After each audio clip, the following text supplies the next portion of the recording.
नमस्कार, मेरा नाम उपासना है। रात के 8:30 बज चुके हैं और हमारे इस चैनल में कहानी सुनाने का सिलसिला लगातार जारी है। ये कहानी हमारे एक जानकार ने भेजी है। वो लिखते हैं, बात उन दिनों की है जब मेरे बीटेक के फाइनल सेमेस्टर का इम्तिहान होने वाला था और मैं इसी की तैयारी में मशरूफ था।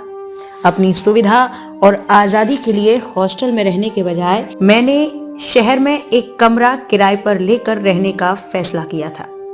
शहर में अकेला रहना बोरिंग हो सकता है, यही सोचकर मैंने अपने साथी रंजीत को अपना रूममेट बना लिया था। फाइनल सेमेस्टर का इम्तिहान सिर पर था, इसलिए मैं इसी में बिजी रहता था, पर रंजीत को इसकी कोई परवाह नहीं थी। वो पिछले हफ्ते अपने घर से आया था और अब उसे फिर वहां जाने की धुन सवार हो गई थी। जब रंजीत अपने घर जाने के लिए निकल गया तो मैं भी अपनी पढ़ाई में मस्त हो गया।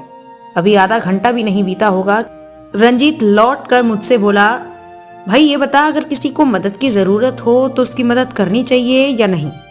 रंजीत और मदद, मुझे हैरत हो रही थी क्योंकि किसी की मदद करना उसके स्वभाव के बिल्कुल विपरीत था। पर पहली बार उसके मुंह से मदद शब्द सुनकर अच्छा लगा। मैंने कहा, बिल्कुल, इंसान ही इंसान के काम आता है। जरूरतमंद की मदद करने से बेहतर और क्या हो सकता है। पर आज तुम ऐसा क्यों पूछ रहे हो? तुम्हारे घर जाने का क्या हुआ? यार, बात यह है कि मैं घर जाने के लिए टिकट खरीद कर जब प्लेटफॉर्म पर पहुंचा तो देखा कि एक औरत अपने 2 बच्चों के साथ बैठी रो रही थी। मुझसे रहा ना गया और पूछ बैठा कि आप क्यों रो रही हो।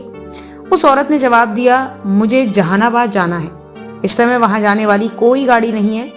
अगली गाड़ी के लिए मुझे कल सुबह तक यहाँ इंतजार करना होगा। मैंने पूछा, तो इसमें रोने वाली क्या बात थी? रंजीत ने उस औरत की बात को और आगे बढ़ाया। वो बोली थी, रात के 8 बज चुके हैं। मैं जानती हूँ कि 9 बजे के बाद ये स्टेशन सुनसान हो जाता है। मेरे साथ 2 बच्चे भी हैं, कोई अनहोनी ना हो जाए, यही सोचकर मुझे रोना आ रहा है। मैं इस स्टेशन पर रात कैसे गुजारूंगी? रंजीत मेरी ओर देखते हुए बोला, मैं सोच में पड़ गया कि मुझे उस औरत की मदद करनी चाहिए या नहीं। यही सोचकर तुमसे पूछने आ गया।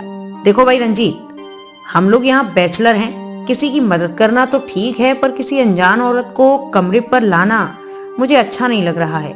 मकान मालकिन पता नहीं हम लोगों के बारे में क्या सोचेगी।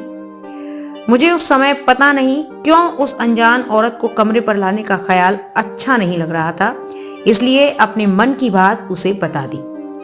रंजीत ने एक उपाय सुझाया। बोला, मकान मालकिन पूछेगी तो बता देंगे कि रामध्यान की भाभी है, यहाँ डॉक्टर के पास आई है। वैसे भी हम लोगों के गांव से अक्सर कोई ना कोई मिलने तो आता ही रहता है। आपको बता दें कि जिस बिल्डिंग में हम लोग रहते थे उसकी दूसरी मंजिल पर रामध्यान भी किराए पर रह रहा था। वो वैसे तो हमारे ही कॉलेज का एक शरीफ छात्र था, पर हम लोगों से जूनियर था, इसलिए न केवल हमारी बातें मानता था बल्कि हमें इज्जत भी देता था। मैं बोला कि ठीक है, अब अगर तुम उस औरत की मदद करना चाहते ही हो तो मुझे क्या दिक्कत है। रामध्यान को सारी बातें समझा दो। रंजीत तेजी से सीढ़ियां चढ़ता हुआ रामध्यान के पास गया और उसे सारी बातें बता दी। उसे कोई दिक्कत नहीं थी, बल्कि उस औरत के रात भर रहने के लिए वो अपना कमरा देने को भी तैयार था। वो उसी समय अपनी कुछ किताबें लेकर हमारे कमरे में चला गया। अब तुम जाओ रंजीत, उसे ले आओ, और हाँ, उसे ये भी समझा देना कि अगर कोई पूछे तो खुद को रामध्यान की भाभी बताए। रंजीत की काफी जिद के बाद मैं भी स्टेशन उसे लेने चला गया। स्टेशन के किनारे वो औरत अपने दोनों बच्चों के साथ बैठी थी।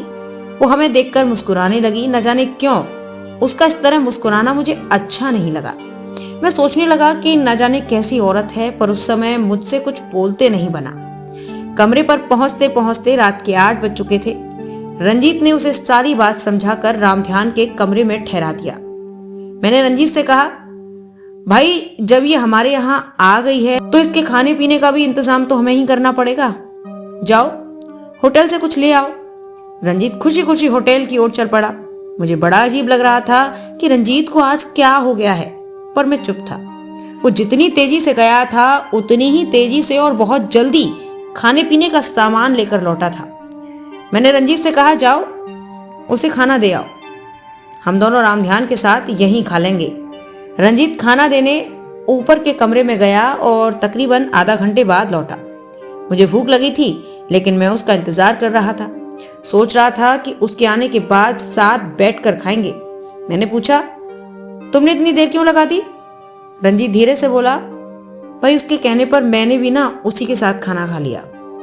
मैंने मजाक करते हुए कहा, कोई बात नहीं, आओ रामध्यान, हम दोनों खा लें।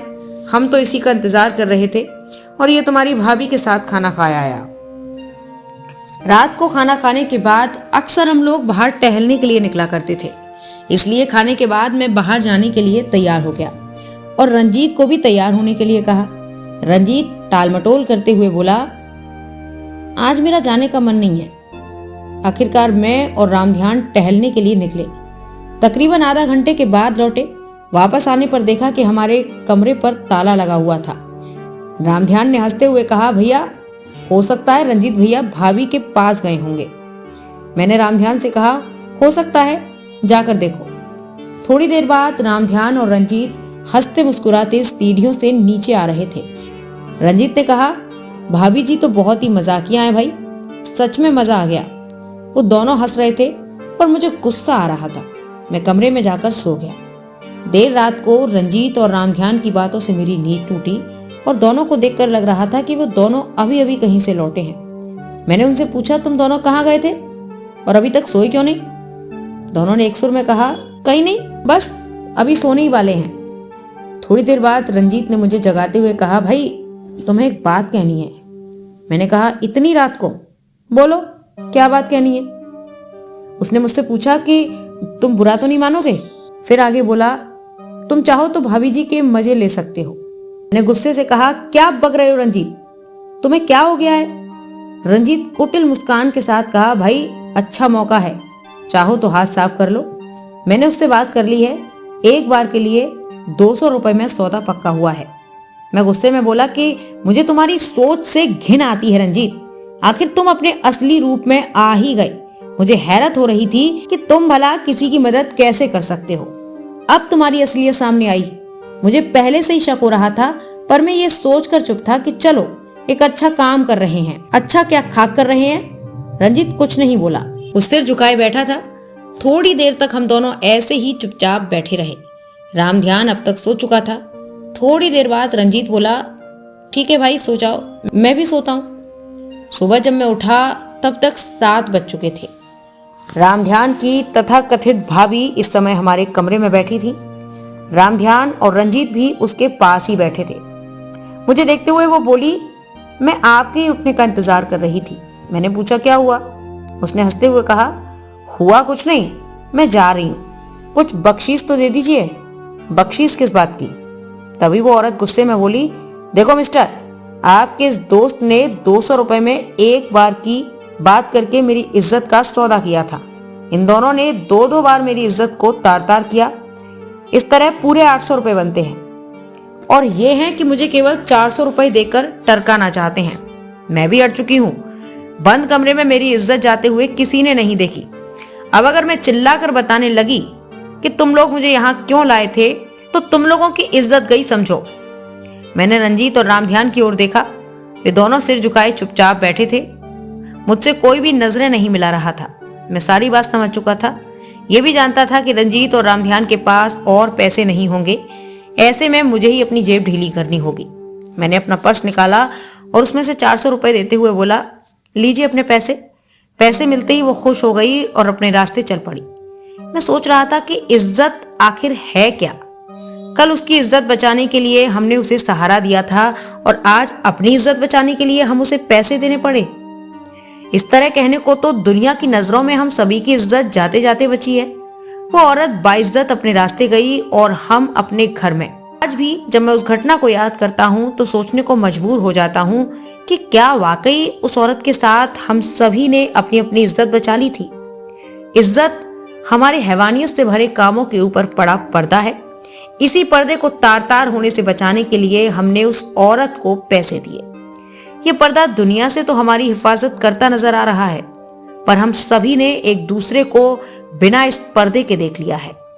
दुनिया भर के लिए भले ही हम इज्जतदार हों, पर अपनी सच्चाई का हमें बखूबी पता है।